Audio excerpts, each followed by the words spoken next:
देखो 2 मिनट में सारे मौलिक अधिकार कैसे रिवाइज होते हैं। अब मौलिक अधिकार भारतीय संविधान के भाग 3 में दे रखे हैं, जो अनुच्छेद 12 से 35 तक है। अनुच्छेद 12 में जो दे रखा है वो दे रखा है राज्य की परिभाषा। अनुच्छेद 13 कहता है कि कोई भी कानून अगर मौलिक अधिकारों से असंगत होगा तो वो कानून रद्द करार हो जाएगा। अनुच्छेद 14 कहता है विधि के सबद समानता और कानून का समान संरक्षण। अनुच्छेद 15 कहता है कि राज्य और प्राइवेट संस्थाएं कोई भी धर्म, जाति, लिंग, नस्ल और जन्मस्थान के आधार पर किसी के साथ भेदभाव नहीं करेंगी। अनुच्छेद 16 कहता है कि राज्य लोक अवसर में समानता देगा सबको, मतलब सरकारी नौकरियां जो निकलेंगी उनमें सबको समान अवसर मिलेंगे।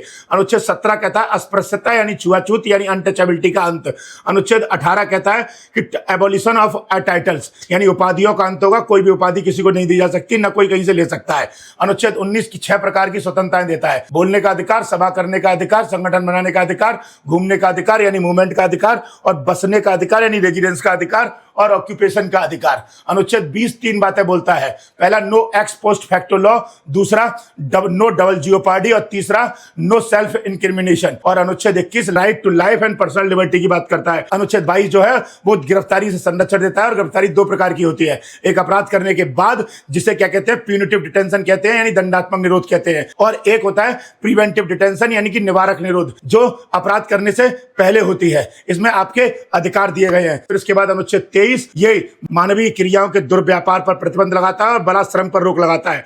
अनुच्छेद 24 बाल श्रम पर रोक लगाता है। अनुच्छेद 25 जो है वो व्यक्तिगत धार्मिक स्वतंत्रता का अधिकार देता है। अनुच्छेद 26 धार्मिक मामलों को प्रबंधित करने का अधिकार देता है। अनुच्छेद 27 कराधान से धार्मिक मामलों को प्रोन्नत करने से कराधान से छूट देता है। अनुच्छेद 28 जो है वो शैक्षणिक संस्थानों में धार्मिक निर्देश की अनुमति प्रदान करता है। अनुच्छेद 29 धार्मिक और भाषाई आधार पर अल्पसंख्यकों के संरक्षण की बात करता है। अनुच्छेद 30 जो है वो ये बताता है अल्पसंख्यक होंगे वो अपने लिए शैक्षणिक संस्थान खोल सकते हैं। अनुच्छेद 31 अब इस दुनिया में नहीं है, मतलब 44वें संविधान संशोधन अधिनियम 1978 द्वारा उसे भारतीय संविधान के अनुच्छेद 300A में डालकर एक कानूनी अधिकार बना दिया गया है। और अनुच्छेद 32 जो है वो ये बताता है कि कोई भी व्यक्ति अगर मौलिक अधिकारों का उल्लंघन होता है तो 32 के तहत सुप्रीम कोर्ट जा सकता है और 226 के तहत हाई कोर्ट जा सकता है। और सुप्रीम कोर्ट और हाई कोर्ट आपके मौलिक अधिकारों की रक्षा करने के लिए 5 प्रकार की रिट जारी कर सकते हैं, जैसे पहला बंदी प्रत्यक्षीकरण हैबियस कॉर्पस, दूसरा मैंडेमस परमादेश, तीसरा प्रोहिबिशन प्रतिषेध, चौथा उत्प्रेषण, और 5वां अधिकार परीक्षा यानी को वारंटो। अगर आपको भी